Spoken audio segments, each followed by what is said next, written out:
जय हिंद साथियों।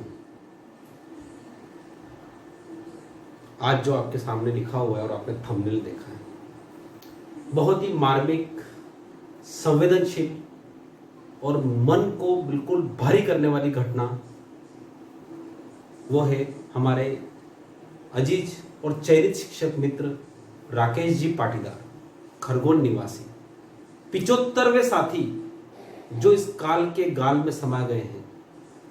कोई लोग कोरोना की भेंट चढ़ गए, कुछ अवसाद स्वरूप आत्महत्या तक का कदम उठा चुके हैं और हमारे 75वें साथी राकेश जी पाटीदार को अश्रुपूरित श्रद्धांजलि। आप सोचिए उस परिवार के ऊपर, उस छोटे से बच्चे के ऊपर जिसको भी अपने पिता ने जहर पिला दिया, आज 2 दिन से पूरी सुर्खियों में रहा है। कौन है राकेश पाटीदार जी? कौन थे? है नहीं, अब थे हो गए। कौन थे? ये वो राकेश पाटीदार जी है जहां पर 2018 में विधानसभा चुनाव से पहले एक वैकेंसी आती है, माध्यमिक शिक्षक और उच्च माध्यमिक शिक्षक। उच्च माध्यमिक शिक्षक का सपना संजोए, जैसा कि मैंने भी संजोया था, उसा वैसा राकेश ने भी संजोया था। और उस सपने में उन्होंने जी जान से मेहनत करने के बाद टॉप 10 में अपना नंबर आने के बाद आज तक टिल 9/9/2021 तक उनको आज तक ज्वाइनिंग नहीं मिली। इतना लंबा सफर, जिस सफर में केवल एक एग्जाम है, उसके अलावा कुछ नहीं है। कभी कभी एग्जाम के फेज ज्यादा होते हैं, return, interview, main exam, pre exam. यहां पर केवल एक मात्र फेज था। इतने लंबे समय के बाद और सारे आंदोलन करने के बाद आशा की कोई भी किरण न नजर आई। आर्थिक स्थितियों से जूझते हुए हमारे कई सारे साथी अवसाद के शिकार हो चुके हैं। कुछ तो हमारी आंखों के सामने जो मर गए हैं उनकी गणना है, और कुछ लोग जो जिंदे होते हुए भी, मेरे जैसे और कई सारे जो मरे हुए हैं, वाकई में मरे हुए, जिंदे होते हुए भी मरे हुए, ऐसे लोग कितने सारे गुजरे हुए हैं। जो अपने घर से बाहर एक कदम निकालते वक्त तो थोड़ा सा डर लगता है कि लोग उससे पूछ लेंगे कि क्या हो रहा है तेरा, वो लागी थारी मास्टर की नौकरी। ये शब्द सुनते हैं, पहली बात तो मास्टर जो शब्द है, कोई इसको बनना नहीं चाहता सर। शिक्षक कोई नहीं बनना चाहता सर आज की तारीख में। मुझे पता है, मैं बच्चों को पढ़ाता हूँ, एक बच्चा शिक्षक करने का नाम नहीं लेता। वो यही सोचता है कि शिक्षक नहीं बनना चाहता, क्योंकि वो अपने शिक्षक को पढ़ाते हुए देखता है ना, तो उसके मन में सोचता है कि मैं के काले नौकरी लगी जाएगा, परसों नौकरी लगी जाएगा, 2.5 साल भी गया सर। बहुत दुखद घटना होती है। वो आज नजरों से नजरें नहीं मिला पाता है, अपने स्टूडेंट से नजर नहीं मिला सकता है। एक 10वीं पास का स्टूडेंट कहीं ना कहीं पुलिस की वैकेंसी निकलती है और उसमें फॉर्म भरता है और अपना रोजगार पा लेता है, और एक मास्टर डिग्री करने के बाद, हाईएस्ट डिग्री करने के बाद, एक कठिन परीक्षा पास करने के बाद भी आज तक उसको अपना रोजगार प्राप्त नहीं कर पाता है। वो नजरें नहीं मिला पाता अपने परिवार से, अपने घर वालों से, अपने बच्चों से, अपने रिश्तेदारों से, अपने दोस्तों से। क्या शिक्षक बनना इतना ही बड़ा गुनाह है? तो मैं कह रहा हूँ सब बंद कर दीजिए शिक्षक ने, स्कूल सब कर दीजिए। बात ही खत्म कि प्राइवेट सरकारी स्कूल के टीचर रखे ही नहीं जाएंगे, सब प्राइवेट ही रहेंगे। कोई लोग तैयारी नहीं करे, बात ही खत्म हो जाती है। क्यों घुट घुट के मरना इस प्रकार से? राकेश जी पाटीदार जी की तरह 2018 में एग्जाम होती है, और मैं भी अपना एक सपना सोचता हूँ अपने परिवार के साथ रहने का, क्योंकि बैंकिंग में ट्रांसफर बहुत दूर दूर होते हैं, और मैं 2018 में से 18 में बैंकिंग में था, 2019 तक रहा मैं, और वही सपना संजोया। क्योंकि वाइफ भी टीचर होते हुए हमने देखा कि दोनों ही एक ही विभाग में रहेंगे, और पढ़ाना मेरा एक शौक है, जुनून है, और उस जुनून के साथ जुड़कर मैं शायद कई सारे लोगों को, जितना मेरे साथ संभव होगा उतना लोगों को पहुंचाऊंगा। उस बैकअप प्लान के साथ मैंने मई 2019 में जॉब छोड़ दी। फरवरी 2019 में परीक्षा होती है। तो आप सोचिए, किसी भी रिक्रूटमेंट में कोई भी एग्जाम हो, अगर फरवरी 2019 में एग्जाम हुई है तो डेफिनेटली अप्रैल के लगभग में रिजल्ट आ जाना चाहिए। और जिस प्रकार से हर साल हमारा जो एजुकेशनल सेशन होता है वो जुलाई में शुरू होता है, तो हम मानते हैं कि जुलाई अगस्त में आपका रिक्रूटमेंट हो जाएगा।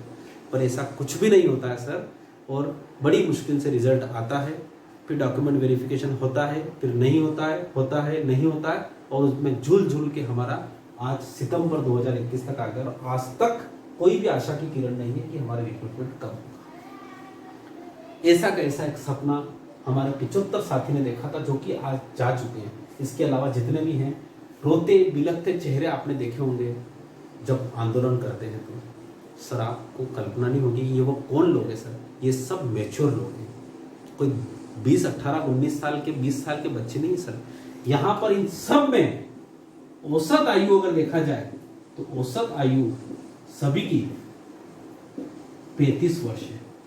और आपकी जानकारी के लिए बता दूं कि औसत आयु में 70 से लगाकर 80% तो लड़कियां नहीं बोलेंगे, अपन महिलाएं बोलेंगे। अरे वो महिलाएं जो अपने जीवन में कुछ डिग्री करके अपने परिवार और समाज में इज्जत के लिए इस नौकरी को चुनती है, अपने परिवार, क्योंकि शिक्षक की नौकरी करके बाद ही वो अपने परिवारों के साथ अपने घर बार को संभाल सकती है, दोनों को बैलेंस कर सकती है। वो महिलाएं आज अपने आप को बड़ा ठगा सा महसूस कर रही है, प्रताड़ित सा महसूस कर रही है। वो अपने जो घर में जो दूसरे कोई जॉब कर रहे हैं, जो छोटी छोटी सी 10वीं पास की नौकरी करके ना वो बिल्कुल आराम से गवर्नमेंट जॉब में हो गए, और यहाँ पर मास्टर डिग्री करने के बाद भी और उसके बाद प्रोफेशनल डिग्री करने के बाद भी आज भी जॉबलेस है। कोरोना के कारण कई सारे प्राइवेट स्कूलों में जॉब करने के बाद भी उनको जॉब से बाहर निकाल दिया गया, क्योंकि वहां पे स्कूल चल ही नहीं रहे थे। कितनी मतलब आज एक दयनीय स्थिति है, जहां पर हमारे भारत को विश्व गुरु का दर्जा दिया जाता है। आज 100% स्टूडेंट में से एक भी बच्चा स्टूडेंट नहीं बनना चाहता, टीचर नहीं बनना चाहता, वो सब दूसरे सपने में। टीचर आखिरी में जॉब ले के चलो अपने तो किराना की दुकान भी है ना, अपने खेती भी है ना, चलो एक मास्टर की नौकरी भी मिल जाएगा तो 100 डे भी चला करेगा। वो लोग शिक्षक बनते हैं सर। और वो लोग अगर शिक्षक बनेंगे तो पता ही है आपको, उनका ध्येय पढ़ाना कम होगा, तो ध्यान रखिएगा हमारी भावी पीढ़ी कैसी होगी सर, आप उसका अंदाजा नहीं लगा सकते। वो दुख, वो दर्द राकेश पाटीदार जी की आंखों में भी देखा होगा। न जाने कितने लोग इस अवसाद के शिकार हुए। मेरा एक ही निवेदन है कि हमारी जो भी इसके लिए जिम्मेदारी सरकार है या जिम्मेदार जो है, वो जल्दी से जल्दी इस पर ऊपर कार्रवाई करें, क्योंकि शिक्षा एक बहुत बड़ा है। मुझे पता है कि प्राइमरी स्कूलों में टीचर नहीं होते हैं, मिडिल स्कूल में टीचर नहीं होते हैं। जब 1 सितंबर से हमारे एग्जाम है, आज मैं खुद चयनित होते हुए भी 1 सितंबर को देखता हूँ कि कई सारे स्कूलों में इंग्लिश के टीचर नहीं है, पर स्कूल ओपन है। आप सोचिए, समझिए, हमारे मध्यम वर्गीय परिवार के लिए, मिडिल क्लास जो फैमिलीज होती है, उन सब के लिए ये एक केवल एक द्वार होता है सर, और इसी के जरिए हम आगे बढ़ सकते हैं। सभी से निवेदन है, हमारे जितने भी है 29,000 के लगभग चयनित शिक्षक हैं, उन सब से निवेदन है कि राकेश जी पाटीदार जैसा कोई कदम न उठाए। हमारा सफर लंबा है, हमारी कठिनाइयां लंबी है, हमारा डगर लंबा है, हम आर्थिक परेशानियों से जूझ रहे हैं, हम सामाजिक परेशानी से जूझ रहे हैं, हम मानसिक परेशानी से जूझ रहे हैं, पर शिक्षक के अंदर संवेदनशीलता और सहनशीलता कूट कूट के भरी होती है।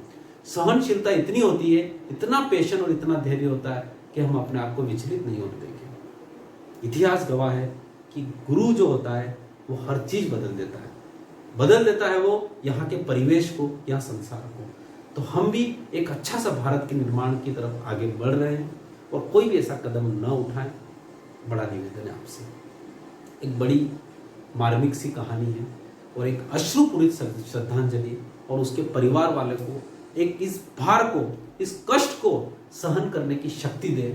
हे ईश्वर, कि राकेश जी पाटीदार का परिवार कहीं ना कहीं इस सदमे से उबर पाए, और हमारे जितने भी साथी हैं, वो परिवार वाले, वो भी इनसे सहम से गए हैं, वो भी उबर पाए। ऐसा कोई कदम न उठाए, क्योंकि आपके जाने के बाद आपसे जुड़े हुए जितने भी लोग होते हैं वो बड़े दुखी हो जाते हैं, बड़े, आप उनके बारे में सोच नहीं सकते कि आपके जाने के बाद उनकी क्या हश्र होती होगी। आप है तो जहान है, हम इसके न सहारे किसी और के सहारे अपने जीवन को आगे बढ़ा लेंगे, बट ऐसा कदम न उठाएं। इसी विनती के साथ, इसी अनुभव के साथ कि हमारी नियुक्ति जल्दी से जल्दी हो जाएगी, और हम अपने जीवन को, हमारे परिवार को, हमारे समाज से उसी प्रकार से नजर मिला पाएंगे। Thank you so much. जय हिंद, जय भारत।